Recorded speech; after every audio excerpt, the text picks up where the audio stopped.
ओम सभी को नमस्ते। मंत्रोच्चारण।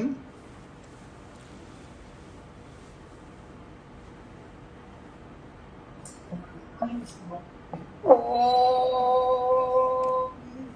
सहनावतु सहनौ भुनक्तु सह वीर्यं कर्मावहै तेजस्विनावधीतमस्तु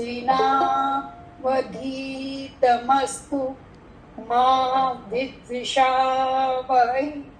ॐ शांति शांति शांति।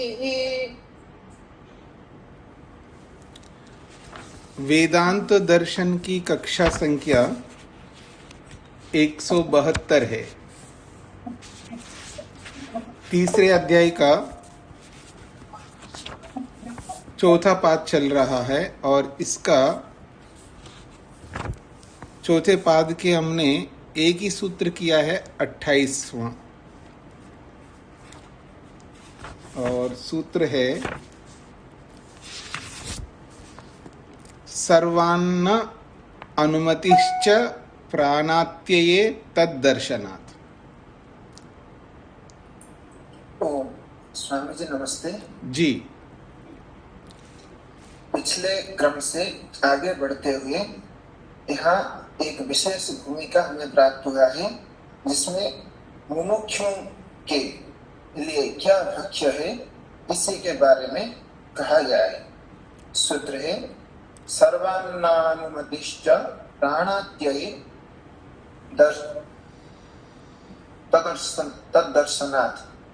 तदर्शनात्।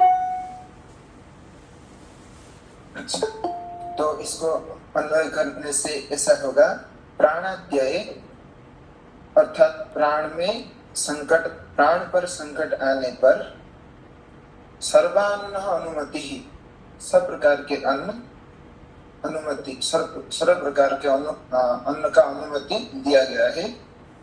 तद दर्शनाच वैसा ही शास्त्र में दर्शन मिलता है, दिखाई पड़ता है। ये साधारण अर्थ है। इसको प्राण संकट आने पर सही प्रकार अन्न को ग्रहण करने की अनुमति मुमुक्षु व्यक्ति के लिए और है, और ऐसा शास्त्रों में देखा जाता है। भाष्य में कहा जाता है सर्वान्नानुमति ही च। इसका व्याख्या करते हुए भाष्यकार ब्रह्ममुनि जी ने छांदोग्य उपनिषद का जो पंचम प्रपाठक है उसी का द्वितीय खंड के प्रथम श्लोक को उद्धृत किए हैं, जो कहता है न किं में अन्नम भविष्यति इति यत्किंचित इदम आश्वभ्य आशकुनिभ्यः। ऐसे आगे बढ़ते हुए न वा एवं विद्धि किंच नानन्नम भवति इति। ऐसा वहां प्रथम आता है किं में अन्नम भविष्यति। इसका अर्थ है कि उस मुमुक्षु के लिए जो कि समाधि शतक संपत्ति से युक्त है और उसी को सिद्धि किया हुआ है, उसको प्राण संकट आने पर अर्थात शरीर रक्षा के लिए एवं विद्धि अर्थात इस प्रकार जो जानता है, जो अभी शरीर रक्षा के लिए ही आगे बढ़ता है, उसी के लिए कोई भी अन्न जो यह पक्षियों के लिए भी हो, आगे बड़े प्राणों के लिए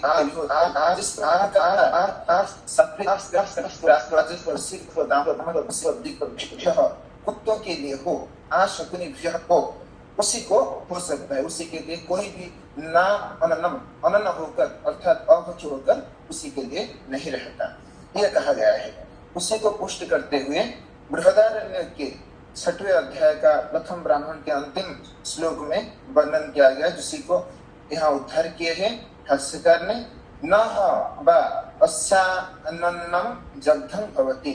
अस्य अर्थात उस मुमुक्षु का जग्धम खाया हुआ न अनन्नम भवति, वो अनन्न नहीं होता है। अर्थात अन्न ही होता है, वो जो भी कुछ खाता है वो भक्ष्य ही होता है, उसी के लिए सभी प्रकार का अन्न का अनुमति दी गई है। आगे बढ़ते हुए इति ऐसा सर्वान्न अनुमति ही मुमुक्षुं प्रति या विधीयते सा खलु। ऐसा जो अनुमति सभी प्रकार अन्न का ग्रहण करने का मुमुक्षुं के लिए विधान की गई है, वो निश्चित प्रकार प्राणात्यये अर्थात प्राण नाश के अवसर में, प्राण नाश भय, प्राण नाश के जो भय है उसी प्रकार अवसर में, उसी को आगे बढ़ाते हुए प्राण संशय, संशय प्राण पर संशय आने पर मंतव्या यह माना गया है, ये चिंतनीय है।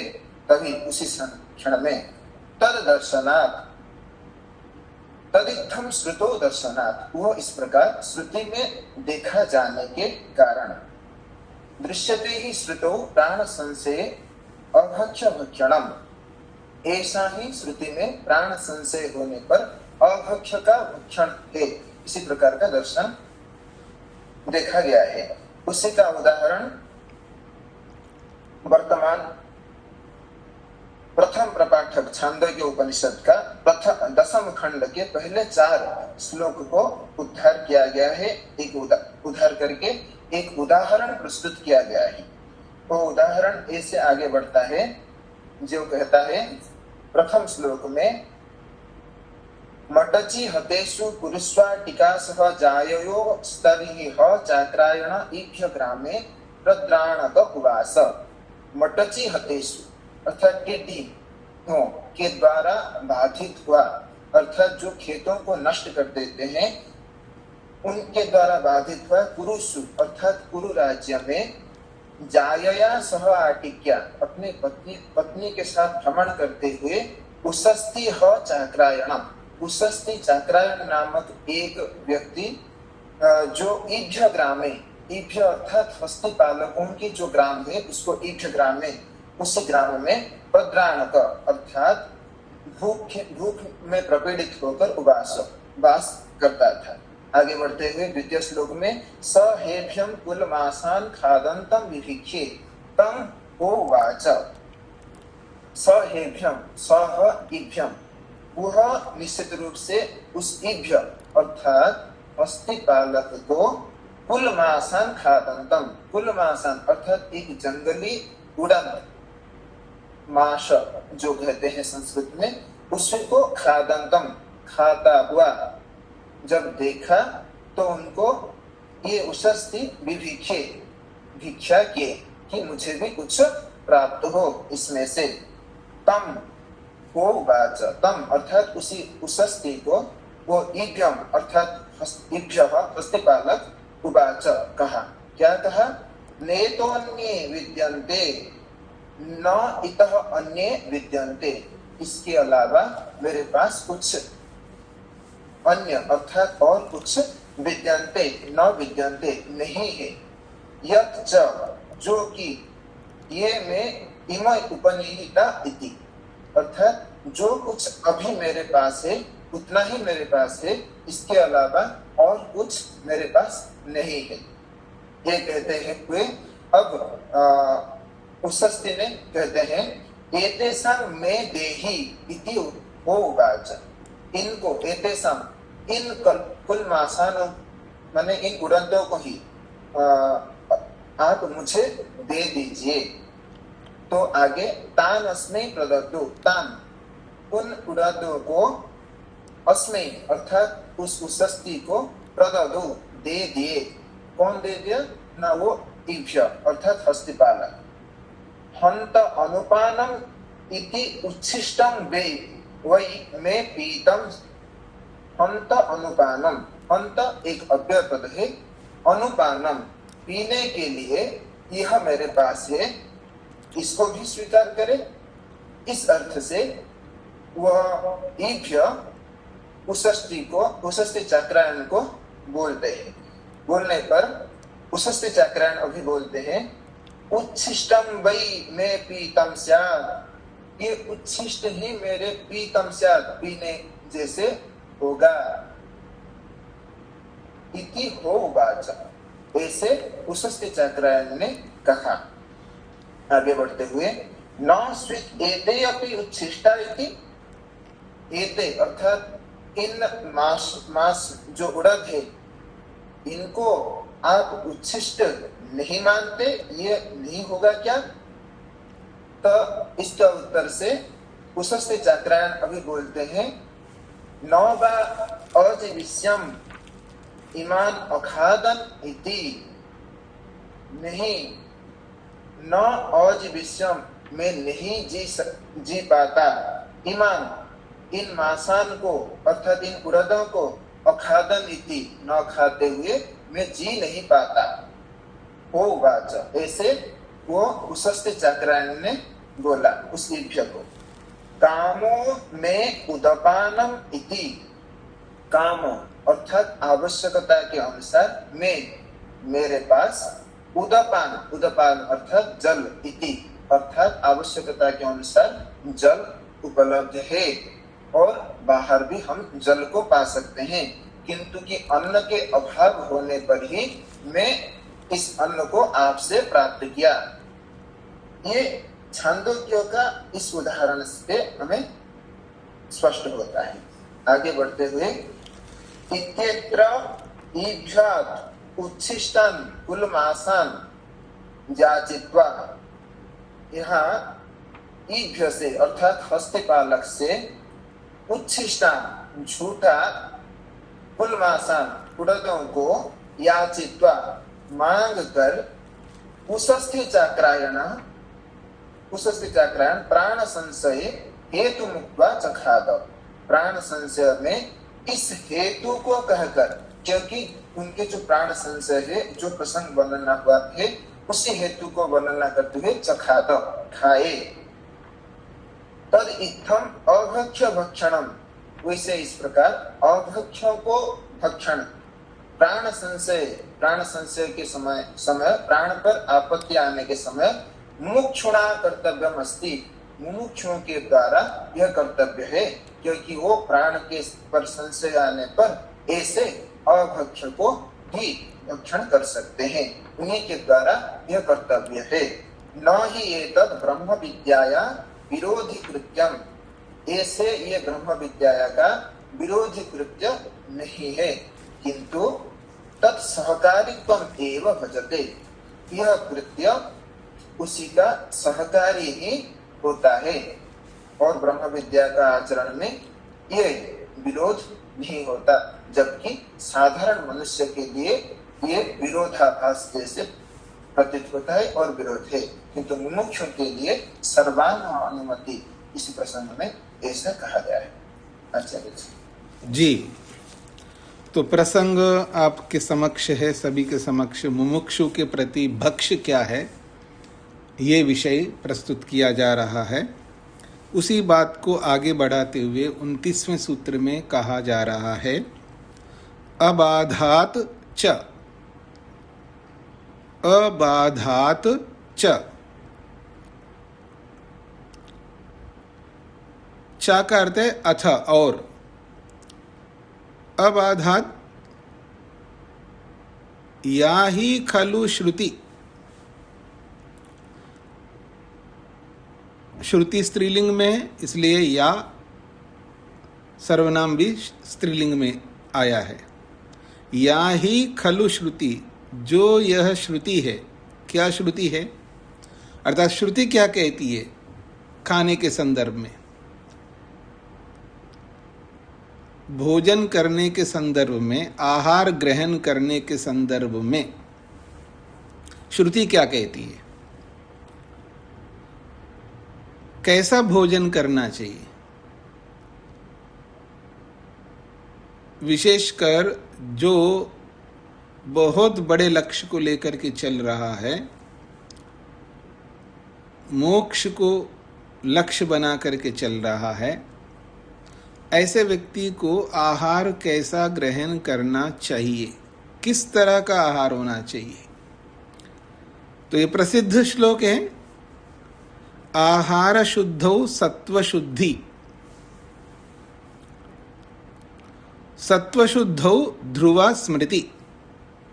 ये लंबा श्लोक है, यहाँ पर एक ही प्रसंग के अनुसार एक ही वाक्य को दिया है। छांदोग्य का है, ये प्रसिद्ध श्लोक है। आहार शुद्धो सत्व शुद्धि। जब आहार शुद्ध होता है, पवित्र होता है, निर्मल आहार होता है, अनुकूल आहार होता है, या मैं ये कहूं ऐसा आहार जिस आहार से मन सात्विक बना रहे, ऐसा आहार जिस आहार के कारण से मन में उद्विग्नता, बेचैनी, गुस्सा, इस तरह के जो मन के शत्रु है वो उत्पन्न नहीं होना चाहिए। मन एकदम शांत प्रशांत रहे, प्रसन्न रहे। ये सात्विक रहने पर ही ऐसी स्थिति आ सकती है। प्रसन्नता सात्विकता में होती है, शांतपन सात्विकता में होती है। राजसिक मन में, तामसिक मन में ऐसी स्थिति नहीं उत्पन्न हो पाती है। तो कहना चाह रहे हैं कि आहार बहुत ज़्यादा कारण बनता है। किसके लिए? सत्व की शुद्धि के लिए। सत्व का अर्थ है यहाँ मन। आहार शुद्ध हो, यदि आहार शुद्ध है, पवित्र है, निर्मल है, तो सत्व शुद्धि अर्थात मन की शुद्धि होती है। मन पवित्र रहता है, मन निर्मल रहता है। यहाँ सत्व का अर्थ है मन। जितना आहार पवित्र, शुद्ध, निर्मल होता है, जितना अनुकूल होता है, उतना ही मन एकदम शुद्ध पवित्र हो जाता है। उसकी पवित्रता यही है कि वो प्रसन्न रहता है, मन शांत रहता है, निर्मल रहता है। उद्विग्नता, बेचैनी, चंचलता, आलस्य, प्रमाद, तंद्रा, ये सब रुक जाते हैं।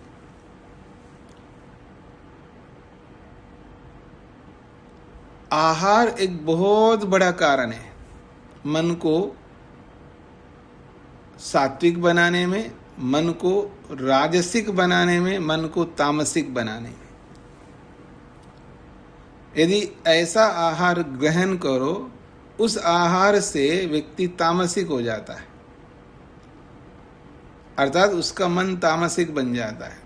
उसका शरीर भी तमोगुण प्रधान हो जाता है, तमोगुण बढ़ जाता है शरीर में।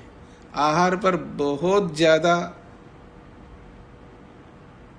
फोकस किया है शास्त्रकारों ने। तो आहार किस तरह लिया जा रहा है, वो मन को शांत करने या बेचैन करने या तामसिक बनाने में बहुत बड़ा कारण बनता है आहार। तो जिसका आहार शुद्ध हो उसका मन शुद्ध होता है, और जिसका मन शुद्ध होता है उसकी स्मृति स्थिर बनी रहती है। ये जो अक्सर बोला जाता है ना जी, याद नहीं रहता, याद नहीं रहता, याद नहीं रहता। आजकल तो जी क्या करें, याद ही नहीं रहता है। मैं बूढ़ा हो गया हूँ इसलिए याद नहीं रहता होगा। अब अवस्था ऐसी आ गई जब क्या याद रहता है। कुछ ना कुछ हम एक्सक्यूज दे सकते हैं। तो कहते हैं याद कैसे रह सकती है, स्मृति कैसी बनी रहेगी? मन जब शुद्ध रहता है, मन पवित्र रहता है, मन शांत रहता है, बेचैन नहीं रहता है, तब स्मृति बनी रहती है। याद इसलिए नहीं रह रहा है क्योंकि मन शुद्ध नहीं है, पवित्र नहीं है, इसका ध्यान नहीं देता व्यक्ति। व्यवहार में आप देखिएगा, अगर मैं किसी को कहूँ जी, मान लो किसी माँ को या किसी पिता को जो अधिक उम्र वाले हैं, अगर मैं ये कहूँ आपको याद नहीं रहता है ना, आपका मन ठीक नहीं है, आपका मन गलत है, तो उनको बड़ा बुरा लग सकता है। मैं नहीं जी, मैं तो ठीक हूँ, मैं तो ठीक हूँ। नहीं, आप गलत हो, आपका मन ठीक नहीं है, तो व्यक्ति स्वीकार करने को तैयार ही नहीं होगा। तो इसलिए यहां पर बोला जा रहा है आहार पर मन की शुद्धता का, आहार मन को शुद्ध रखने का कारण बन रहा। आहार अशुद्धो सत्व शुद्धि, आहार अगर ठीक है तो मन शुद्ध होगा, और सत्व शुद्ध हो, मन ठीक है तो ध्रुवा स्मृति, हमारी जो स्मृति है, याददाश्त है, हमारा जो स्मरण है वो ध्रुवा, ध्रुवा का अर्थ होता है स्थिर रहना। तो ये जो प्रमाण दिया यहां पर, इसलिए दिया है कि आहार कितना महत्वपूर्ण है, शास्त्रीय वर्णन करता है। तो इस वर्णन का, इस शास्त्रीय वर्णन का खंडन हो रहा है, कुछ भी खा नहीं सकता, और शास्त्र तो ये कहता कुछ भी नहीं खा सकते हो आप, और आप यहां बोल रहे हो कि कुछ भी खा लेना, अभक्षी नहीं रहेगा उसके लिए। जब अभक्षी नहीं रहेगा तो फिर ये क्यों कहा जा रहा है शास्त्र, ये अगर वो कुछ भी खा लेगा तो आहार की शुद्धि से मन की शुद्धि, मन की शुद्धि से स्मृति बनी रहती, ये जो कथन किया जा रहा है इसका खंडन होगा। तो कह रहे अबाधात, कोई खंडन नहीं होगा इसका, ये अपने आप में ये बिल्कुल ठीक है ये नियम, आहार शुद्धो सत्व शुद्धि, सत्व शुद्धो ध्रुवा स्मृति, ये जो प्रमाण है इस प्रमाण का कोई खंडन नहीं होगा। अबाधात का मतलब है इस प्रमाण का खंडन नहीं होगा, ये कहना चाहते हैं मुख्य बात। शुद्ध आहार भक्षण विषय का न स प्राण संशये अभक्ष्य भक्षणेन बाध्यते। ये जो आहार शुद्धि विषयक जो श्रुति है, शुद्ध आहार भक्षण विषय का श्रुति, ये श्रुति का विशेषण है। शुद्ध आहार भक्षण करने का, शुद्ध आहार खाने संबंधी जो श्रुति है, वो श्रुति कौन सी? आहार शुद्धो सत्व शुद्धि वाली ये श्रुति। ये आहार शुद्ध, शुद्ध आहार को खाने वाल, शुद्ध आहार को खाने के संबंध में बताने वाली श्रुति है ये।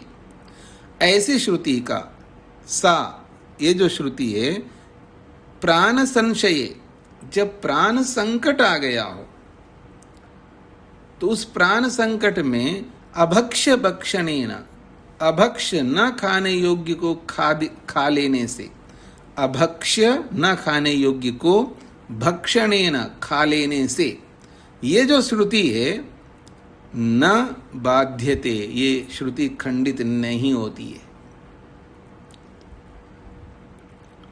क्यों नहीं होती है जी?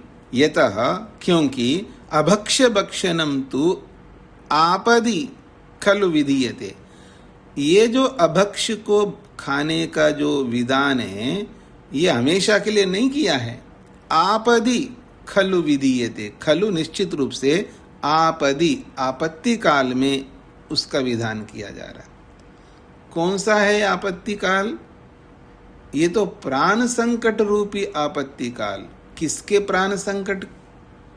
मुमुक्षु व्यक्ति का।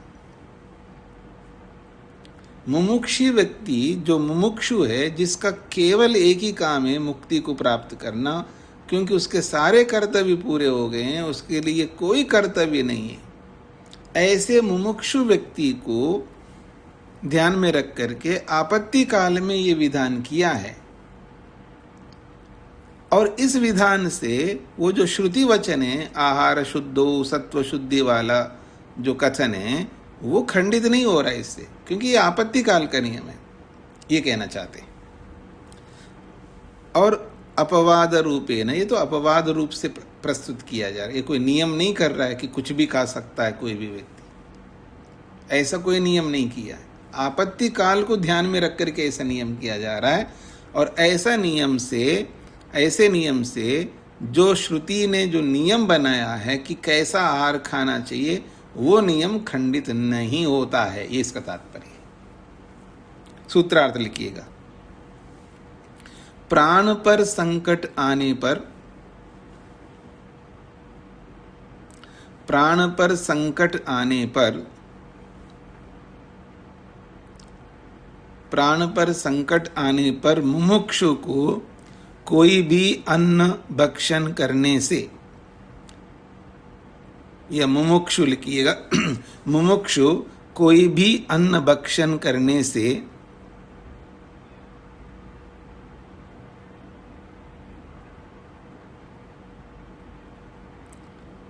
प्राण पर संकट आने पर मुमुक्षु का भी लिख सकते, कोई भी अन्न भक्षण करने से शास्त्र की बाधा नहीं होती है। अब का लिखो, को लिखो, जैसा आपको उचित लगता है। प्राण संकट आने पर मुमुक्षु का कोई भी अन्न भक्षण करने से शास्त्र की बाधा नहीं होती है। बाधा का मतलब खंडित, शास्त्र खंडित नहीं होती है या शास्त्र की बाधा नहीं होती है। प्राण संकट आने पर मुमुक्षु का कोई भी अन्न भक्षण करने से शास्त्र की बाधा, शास्त्र का खंडन नहीं होता है या शास्त्र की बाधा नहीं होती है। अपि च स्मर्यते, अपि च स्मर्यते, और भी शास्त्र स्मरण करता है, ये इसका तात्पर्य। स्मर्यते अपि स्मृतौ अपि उच्यते, स्मर्यते अपि च अर्थात स्मृति में भी ये बात कही जाती है। स्मृतौ अपि उच्यते, स्मृति में भी ये बात कही जाती है। क्या? प्राण संशये अभक्ष्य भक्षणम। देखिए, श्रुति की बात अभी तक बताई गई है, तो यहाँ कहना चाह रहे हैं जहाँ श्रुति भी विधान करती है आपत्ति काल में, तो श्रुति के साथ साथ स्मृति भी यही कह रही है। स्मृतौ अपि उच्यते, स्मृति में भी कहा जाता है। क्या? प्राण संशये अभक्ष्य भक्षणम, प्राण संकट आ जाए मुमुक्षु के सामने, वो अभक्ष्य को भी कहा सकता है। क्या है स्मृति? जीवितात्ययम् आपन्नो यो अन्नम अत्ति यतस्ततः आकाशम इव पंकेन न सा पापेन लिप्यते। जीवितात्ययम् आपन्नो यो अन्नम अत्ति यतस्ततः आकाशमिव पंकेन न सा पापेन लिप्यते। जीवितात्ययम् आपन्नः, जीवितात्ययम् कहते हैं प्राण संकट के आपन्ना होने पर, प्राण संकट के आ जाने पर, यो अर्थात यह, जो मुमुक्षु, यतस्ततः, यतस्ततः जिस किसी जगह से,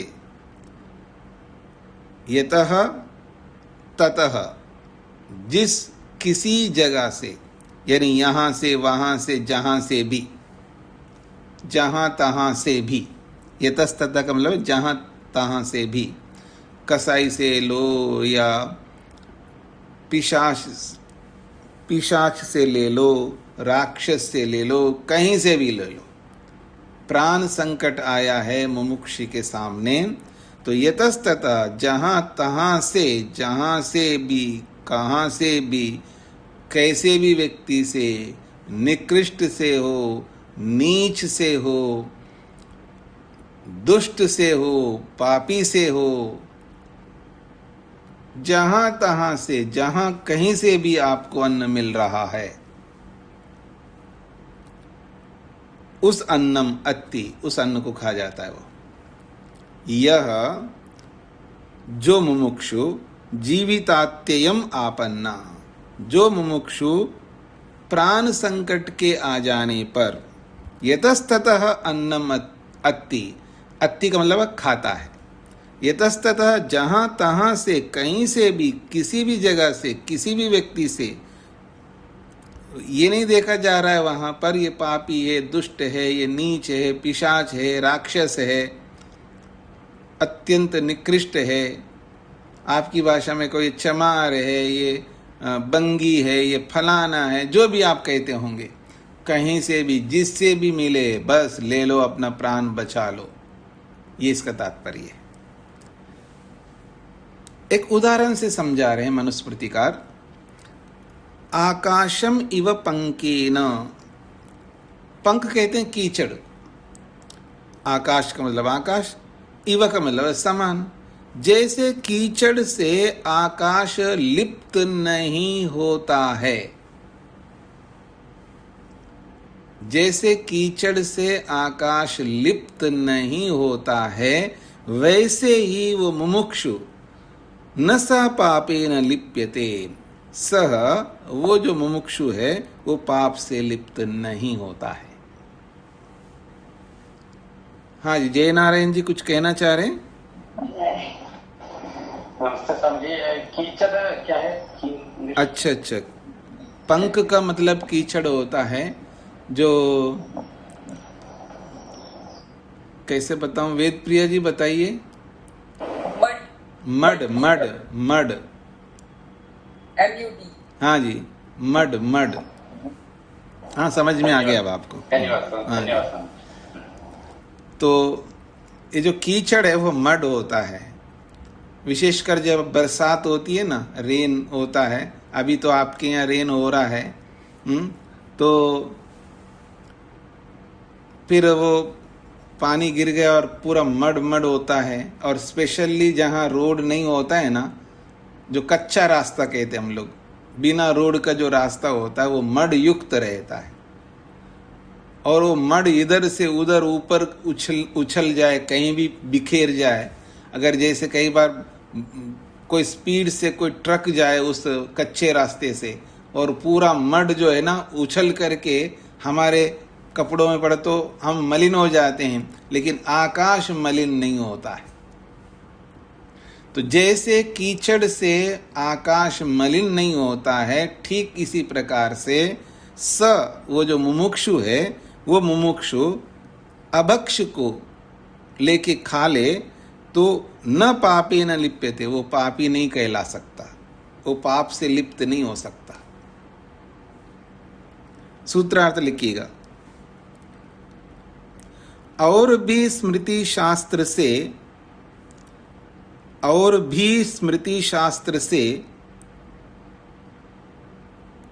ऐसा ही स्मरण किया है कि, और भी स्मृति शास्त्र से ऐसा ही स्मरण किया है कि, और भी स्मृति शास्त्र से ऐसा ही स्मरण किया है कि मुमुक्षु के प्राण संकट में, मुमुक्षु के प्राण संकट में, मुमुक्षु के प्राण संकट में जहाँ कहीं से भी अन्न मिले, जहाँ कहीं से भी अन्न मिले, जहाँ कहीं से भी अन्न मिले उसे खाया जा सकता है, उसे खाया जा सकता है। और भी स्मृति शास्त्र में ऐसा ही स्मरण किया जाता है कि मुमुक्षु के प्राण संकट में जहाँ कहीं से भी अन्न मिले खाया जा सकता है। नरेंद्र पाल जी।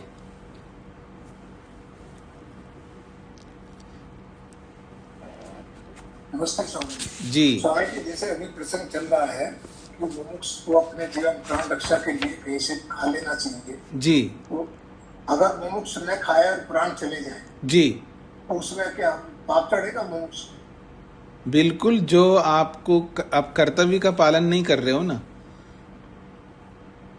मतलब अगर आप इतना ऊंचा पहुंच गए, बस केवल देरी आपकी क्या है, बस शरीर छूटे और मुक्ति में जाएं, ऐसी स्थिति तक पहुंच रहे हैं। असंप्रज्ञात समाधि तक पहुंचने वाले हैं, संप्रज्ञात लगा चुके हैं, असंप्रज्ञात समाधि लगाना बाकी है, ऐसे आप मुमुक्षु है।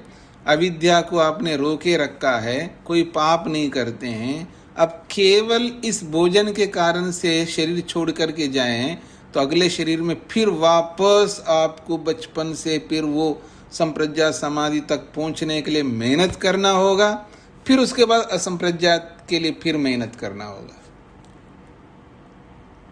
ये ठीक है कि संप्रज्ञात समाधि आपको जल्दी लगेगी, लेकिन दुख कितना पाएंगे। माँ के गर्भ में जाना, 9 महीने तक दुख भोगना, फिर बचपना, जब तक होश नहीं आएगा तब तक, जब तक उस बचपना में कितना दुख भोगना। इतना ज़्यादा दुख क्यों भोगूं केवल इस छोटे से कारण को लेकर के। ये इसका तात्पर्य लेना है। और जो उस स्थिति तक नहीं पहुंचा है, अगर कोई भी, मैं भी मुमुक्षु हूं जी ऐसा मान करके वो कुछ भी खा ले और जीने का प्रयास करे और करना धरना कुछ है ही नहीं उसको, हर किसी के लिए नई बात हो रही है। ये मुमुक्षु का मतलब वो मुमुक्षु है जो बहुत कुछ कर चुका है, उसकी बात हो रही है। ठीक है जी, ठीक है स्वामी, धन्यवाद। सुहासिनी जी को क्या कहना है? नमस्ते स्वामी जी। जी स्वामी जी, यहाँ पर जो श्रुति शास्त्र और स्मृति शास्त्र का जो वचन बार बार आया है कि जी जो व्यक्ति पड़ जाता है वो अभक्ष्य का भक्षण कर सकता है जी। इसका मतलब उस समय उसका एकमात्र उद्देश्य, अंतिम लक्ष्य को जो पूर्ण करने के लिए है, प्राणों को बचाने होता है, इसीलिए वो अभक्ष्य को भक्षण करता है। हाँ जी, हाँ जी।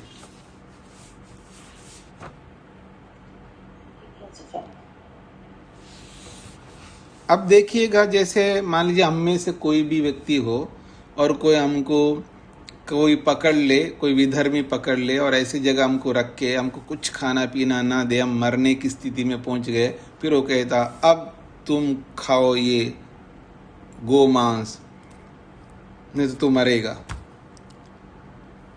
तो यहाँ भी प्राण संकट है, तो हम क्या करें? गोमांस खा लें? मैं तो मर जाऊंगा जी आराम से, तू मार दे भाई, पर मैं नहीं खाऊंगा। क्यों? अगर मर जाऊंगा तो और अच्छा जन्म मिलेगा, और अच्छे माँ बाप मिलेंगे, और जल्दी से। अभी तो हम लोग क्या कहते हैं, गिरते गिरते गिरते गिरते गिरते ठोकर खा खा खा खा करके यहाँ तक पहुँचे। पता नहीं पहुँच पाएंगे नहीं पहुँच पाएंगे। अगर हम अपने जीवन में एक बहुत विशेष काम तो किए नहीं है, और इतना बढ़िया अवसर, सुअवसर मिल रहा है कि प्राण लेने को तैयार है, हाँ, फिर भी हम नहीं डर रहे हैं और मार दे भाई, मर जा रहे हैं, तो अच्छा जन्म मिलेगा ना, और बहुत अच्छा आगे बढ़ेंगे। तो ऐसे हम लोगों को मर जाना चाहिए। पर ये हमारी बात नहीं हो रही है, उस मुमुक्षु की बात हो रही है जो बहुत ऊंचाइयों को उसने प्राप्त किया है। बस इतनी ऊंचाइयों को प्राप्त करने के बाद वो ऐसे बिना मतलब थोड़े से कारण से और मर जाए, उसके लिए एक स्पेशल नियम है, और वो नियम हर किसी को लागू, हर किसी के ऊपर लागू नहीं होता है। विकल्प होता है ना कि स्पेशल व्यक्ति के लिए। जैसे बहुत बड़ा अधिकारी होता है तो सब लोगों को लाइन में लगा के रहना, लाइन में रख खड़े होकर के हमको जाना पड़ता है। लेकिन स्पेशल जब व्यक्ति होता है वो स्पेशल काम करता है, वो ऐसे लाइन में खड़ा करके इतना टाइम वेस्ट नहीं कर सकता, क्योंकि हमारा इतना स्पेशल काम नहीं है। तो उसको अलग से एंट्री देंगे उसको, ताकि वो बड़ा काम करता है, बहुत बड़ा काम करता है। और वो केवल इस लाइन में खड़ा करने के कारण से उसका जो बहुत सारा समय जाता है और उस सारा समय वो किसी नेक काम में लगा सकता है, वो नहीं लगा पाएगा। तो उसको लेकर के हमने कहा देखो उसको तो आपने एंट्री दिया क्योंकि वो बड़ा आदमी है और हम परेशान होते रहेंगे, ऐसा हम नहीं सोच सकते। यथा योग्य व्यवहार तो करना ही होता है ना सबके साथ में। तो ये यथा योग्य व्यवहार है। वो बहुत ऊंचा आदमी है मुमुक्षु, जो बहुत कुछ कर चुका है, थोड़ा बचा है उसका, संप्रज्ञास तक पहुंच गया है, असंप्रज्ञात समाधि लगानी है और मर के फिर वापस उसको वहां तक पहुंचने के लिए कितना दुख उठाना पड़ेगा। तो ऐसे स्पेशल व्यक्ति के लिए सारा विधान है, हर किसी के लिए नहीं है। हाँ जी, रामवीर जी को क्या कहना है? अभी जो अभक्ष्य भोजन है और उससे साइड इफेक्ट हो जाए और उससे डेथ हो जाए, उसकी तो नहीं, क्या बने? मतलब अभक्ष्य का मतलब आप उस अभक्ष्य से क्या ले रहे हैं यहाँ? ऐसा भोजन नहीं, यहाँ पर अभक्ष्य का मतलब ये है जैसे किसी का झूठा अन्न लिया हमने और प्राण बचा लिया है, उससे बहुत बड़ा साइड इफेक्ट नहीं होगा। और किसी नीच आदमी से हमने ठीक अन्न लिया, उससे कोई साइड इफेक्ट नहीं होगा। खाने योग्य होना चाहिए। हाँ, मतलब खा सकते हैं, ऐसा होना चाहिए। हाँ जी जी जी। अभक्ष्य का मतलब ऐसा नहीं है कि जो खाने योग्य ही नहीं है, मतलब जिसको खाने से मर जाए, जिसको खाने से अगर मेरे लीवर खराब हो जाए, मेरा स्टमक खराब हो जाए और मैं जी नहीं पाऊंगा, ऐसे अभक्ष्य को खाने का नहीं चल रहा है यहाँ पर। अभक्ष्य का मतलब है जैसे अधार्मिक से हम नहीं ले सकते, पापी व्यक्ति से नहीं ले सकते, पिशाच, राक्षस, नीच, निकृष्ट जैसे भिखारी लोग होते हैं उनसे हम नहीं लेकर के नहीं खा सकते। सामान्य स्थिति में तो हम किसी से नहीं ले सकते ना, हम तो अच्छे से अच्छे व्यक्ति से लेना चाहेंगे। लेकिन जब प्राण संकट आए मुमुक्षु को, तो भिखारी के पास भी है, अगर भिखारी खा रहा हो, जैसे आप लोग देते हैं किसी भिखारी को अन्न, वो खाने योग्य है ना, ऐसे लेकर के अगर हम खा लें, हम का मतलब मुमुक्षु व्यक्ति, तो मर थोड़ा जाएगा उससे। तो ऐसी परिस्थिति की बात हो रही है। धन्यवाद। जी जी जी। अब कह रहे हैं आगे, अप्राण संशयेतु निषेधो अभक्ष्य भक्षणस्य जाप्यते। अब दूसरी बात कही जा रही है, अप्राण संशय, जहाँ प्राण संशय ही नहीं है, प्राण संकट ही नहीं है कहीं, तो निषेध अभक्ष्य भक्षणस्य, तब अभक्ष्य का भक्षण करने का निषेध है।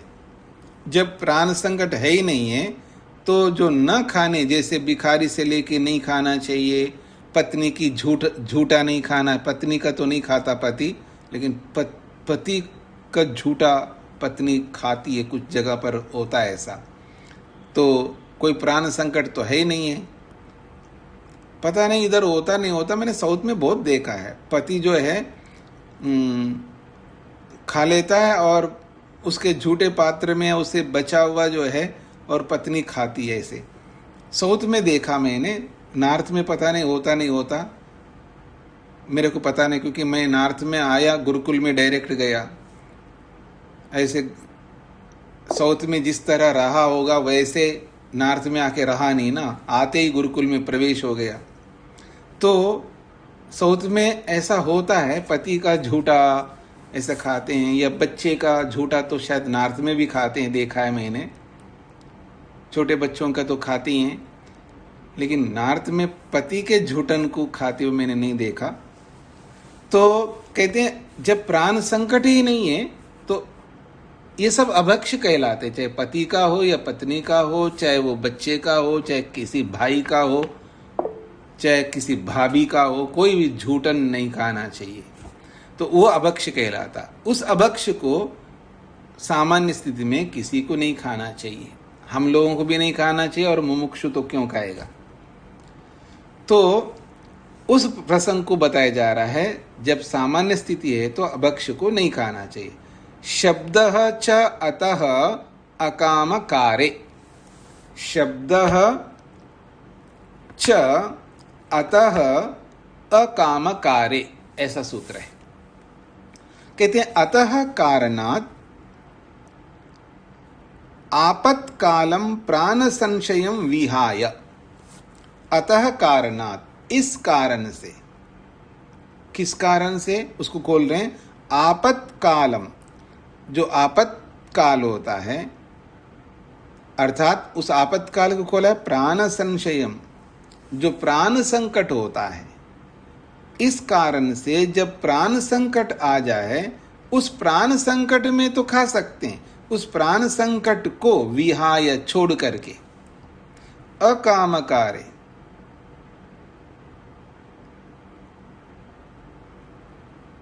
कामकार्य का मतलब है खा सकते हैं, नहीं भी खा सकते, हमारी इच्छा है, इसका ये मतलब नहीं होता। कामकार्य का मतलब है हमारी इच्छा से हम शुद्ध पवित्र कार्य, और अकाम कार्य अर्थात यथेष्ट नहीं चल सकते आप, अर्थात खा भी सकते नहीं भी खा सकते, ऐसा नहीं है, नहीं खाना चाहिए। अकाम कार्य का मतलब है बिल्कुल नहीं खाना चाहिए। क्यों? कोई प्राण संकट है ही नहीं है। यथेच्छ अननुष्ठाने, यथेच्छ मतलब अपनी मर्जी से, अननुष्ठाने अर्थात अनुष्ठान करो या ना करो, अर्थात खाओ ना खाओ, खा भी सकते हो नहीं भी खा सकते हो, ऐसा नहीं कर सकते, बिल्कुल नहीं खा सकते। इसलिए अभक्ष भक्षण प्रतिषेधे, अभक्ष को खाने का प्रतिषेध, खंडन किया गया है। कौन? शब्दः, शब्द ने। इसका मतलब शब्द कौन है? शब्द प्रमाण ने। शब्द प्रमाण ने अभक्ष को न खाने का कथन किया, अभक्ष को न खाने का वर्णन शब्द प्रमाण करता है। प्राण संकट को छोड़ना, बाकी परिस्थिति में, किसी भी परिस्थिति में अभक्ष को नहीं खाना चाहिए, ऐसा शब्द प्रमाण कहता है। और वो शब्द प्रमाण कौन है? तो कहा श्रुति स्मृति वचनम। वो शब्द प्रमाण चाहे श्रुति का हो या स्मृति का हो, दोनों ही ऐसा ही है। एक उदाहरण दे रहे हैं यहां पर, यक्ष रक्ष पिशाच अन्नम, आगे dot dot dot dot dot किया ना, उसके आगे का कुछ पंक्ति मैं बोल देता हूं। यक्ष रक्ष पिशाच अन्नम मध्यम मांसम सुरा आसवम, सुरा आसवम, मध्यम मांसम सुरा आसवम, तद देवानाम अश्नता हवि।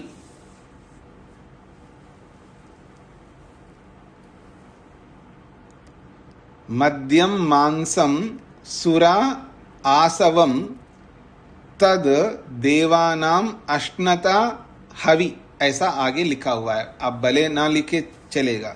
ब्राह्मणेन न अत्तव्यम, यक्ष रक्ष पिशाच अन्नम ब्राह्मणेन न अत्तव्यम। यह ब्राह्मण का मतलब मुमुक्षु। तो कहते हैं यक्ष रक्ष पिशाच अन्नम, यक्ष का, रक्ष राक्षस का, ये एक अलग निकृष्ट लोगों के ये नाम है, संज्ञा हैं। यक्ष भी उसमें से एक है, रक्ष का मतलब राक्षस भी है, पिशाच है, ये सब निकृष्ट लोगों के नाम है।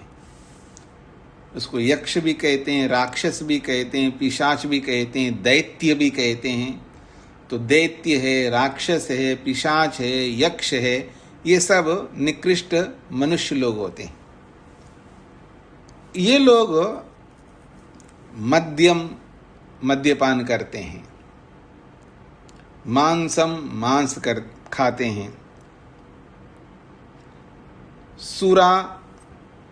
सुरा पीते हैं। मद्य अलग प्रकार का होता है, सुरा अलग प्रकार का होता है। आप मोटे तौर पर ऐसे समझ लीजिएगा, कम नशा वाला होता है और अधिक नशा वाला होता है। ऐसे इससे शराबों में भी अलग अलग वेराइटी के होते हैं ना, शराब में अलग अलग वेराइटी के होते हैं। अब मैंने तो कभी पिया नहीं, लेकिन सुना जरूर है कि मतलब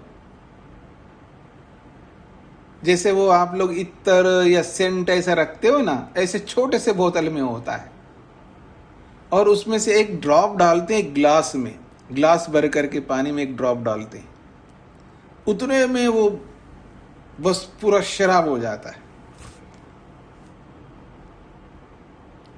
ठीक है जी, तो बहुत स्ट्रांग वाला होता है। अगर वो इतना वाला पिए तो मर जाए आदमी। वो तो ड्रॉप लेते उसमें तो पूरा पानी जो है ना शराब जैसा बन जाता है। ऐसे अलग अलग वेराइटी के शराब होते हैं। तो इसमें मद्य भी शराब के अंदर आता है, सुरा भी शराब के अंदर आता है और आसव भी शराब के अंदर आता है। आसव का मतलब जो हमारे पीने वाले मेडिसिन वाला आसव नहीं, वो अलग प्रकार का है। जैसे विदेशों में होता है ना, विदेश में द्राक्ष का होता है शराब, फलाने का होता है, एकदम देखने से ऐसा लगता है कि क्या जूस है क्या, ऐसा लगता है कोई फ्रेश जूस है क्या, ऐसा लगता है। एकदम गाढ़ा और एकदम कलरफुल, अलग अलग होता है। तो ये सब शराब के अलग अलग वेराइटी हैं। ये सब को ब्राह्मणेन न अत्तव्यम, ये ब्राह्मण व्यक्ति को, साधक व्यक्ति को, सात्विक व्यक्ति को, जिसका लक्ष्य ऊंचा होता है, उसको न अत्तव्यम अर्थात नहीं पीना चाहिए, नहीं खाना चाहिए। ये मनुस्मृति का एक श्लोक दिया है। फिर अगला है, न उच्छिष्टम कस्यचित् दद्यात् न अद्यात् चैव तथा अंतरा। न उच्छिष्टम कस्यचित् दद्यात्, झूठन भोजन को, झूठी चीज को, पेय हो या अन्न हो, उसको उच्छिष्ट कहते, झूठे को। कस्यचित् न दद्यात्, किसी को नहीं देना चाहिए, चाहे पत्नी को या पति को या बेटे को या माँ को या पिता को या भाई को या गुरु को या शिष्य को, किसी को नहीं देना चाहिए। आपको पता ही होगा, कुछ ऐसे संप्रदाय हैं आजकल जो गुरु के झूठन खाते हैं। पता नहीं उनको क्या मिलता है, शास्त्र को देखते नहीं वो लोग। सुना होगा आप लोगों ने, हमने तो देखा भी है। तो गुरु के झूठन खाते हैं, पता नहीं ऐसे अजीब अजीब है, आप सुनना भी पसंद नहीं करेंगे, ऐसे भी होता है। तो कहा जा रहा है शास्त्र, उच्छिष्ट किसी का ना खाए और उच्छिष्ट किसी को ना दे।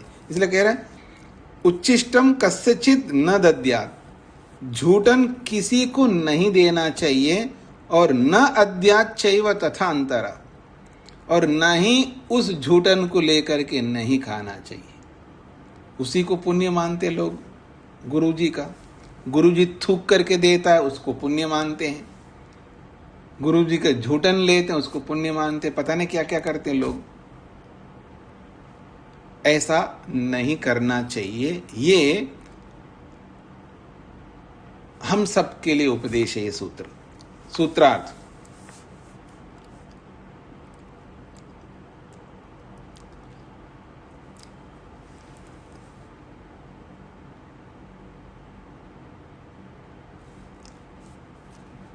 शब्द प्रमाण कहता है, शब्द प्रमाण कहता है,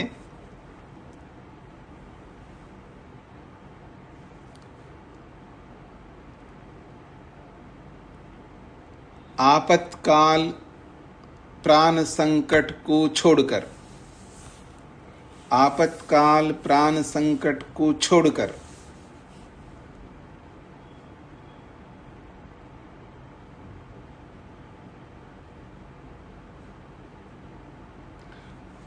आपातकाल प्राण संकट को छोड़कर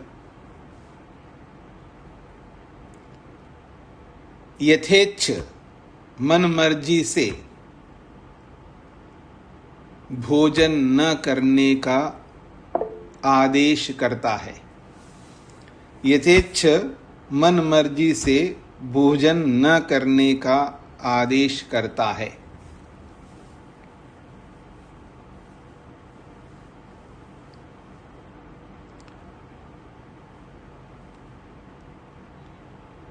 शब्द प्रमाण कहता है आपातकाल या प्राण संकट को छोड़कर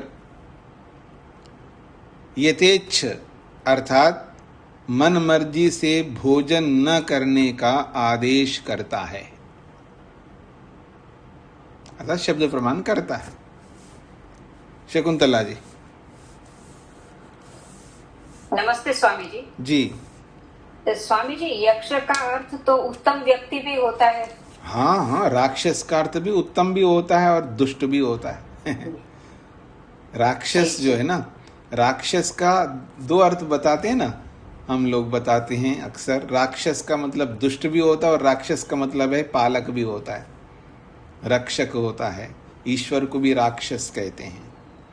कभी कभी मैं भी बोलता हूँ मैं राक्षस हूँ, गलत अर्थ में मत समझना। जी ठीक है सर। मोहनलाल जी। स्वामी जी नमस्ते। जी स्वामी जी, ये जो आप बता रहे थे जो ड्रॉप्स से जो डाली जाती है, जी एक पुदीन हरा की शीशी होती है और पुदीन हरा में 89% एल्कोहल होती है और उसे ड्रॉप से ही डालते हैं, पर वो आयुर्वेदिक औषधि है। जी हाँ जी, हाँ जी, मेरे को भी पता है। वो एक अलग चीज है हो दवा, और वास्तव में जितना भी ये मद्य होता है वो आयुर्वेद के माध्यम से निकला है, लेकिन उसका विकृत रूप है आज वर्तमान में जो भी मद्यपान शराब आदि है वो आयुर्वेद का ही एक विकृत रूप है। आयुर्वेद में धूम्रपान भी है। धूम्रपान का मतलब जो लोग करते हैं ऐसा धूम्रपान नहीं है, वो औषधीय धूम्रपान है। मतलब धूम्रपान करने का आयुर्वेद वर्णन करता है, पर धूम्रपान का मतलब है जो आज जो सिगरेट बीड़ी आदि में जो तंबाकू इस तरह का जो होता है वो धूम्रपान बिल्कुल नहीं है। आयुर्वेद का धूम्रपान, उसमें अलग अलग औषधियाँ होती हैं, अलग अलग रोगों को ध्यान में रख करके। जैसे आप लोग कभी कभी धुआं भी लेते होंगे ना, कुछ होता है ना स्पेशल कोई औषधियों वाला, तो ऐसे ही धूम्रपान बिल्कुल बकायदा वो भी बीड़ी जैसा या सिगरेट जैसा तो नहीं होता, बीड़ी जैसा होता है, पर वो उसके अंदर जो बीड़ी के अंदर जो तंबाकू इस तरह का होता है नशीला, वो ना हो करके औषधियाँ होती है, बहुत विशेष औषधियाँ होती है, फिर उसका धुआं लिया जाता है। जैसे बीड़ी पी करके धुआं अंदर लेते हैं, गटक लेते हैं, फिर नाक से निकालते हैं, जो भी करते होंगे धुआं पीने वाले हैं। तो आयुर्वेद में भी धुआं मतलब धूम्रपान का विधान है और मद्यपान का विधान है, लेकिन वो मद्यपान नहीं है, वो धूम्रपान नहीं है। हाँ जी, कुसुम जी को क्या कहना है? नमस्ते स्वामी जी, इसी के पर कह रही हूँ। रामदेव जी के पतंजलि में हुक्के में औषधियों को भर के सुनाया जाता है। हाँ, ये तो आयुर्वेद का एक नियम है, कोई दिक्कत नहीं है। हाँ जी, प्रेम जी को क्या कहना है? स्वामी जी, आप वाली बात सही है। बहुत सारी औषधियाँ जो हम हवन करते हैं ना, बाद में अंगारे बाज जाते हैं, जैसे गुग्गुल है, वो डालो, सुगंधी लो, बहुत बीमारियाँ ठीक होती हैं। जी जी जी, तो ठीक है जी, आज इतना ही रखता हूँ मैं। ओम शांति शांति शांति।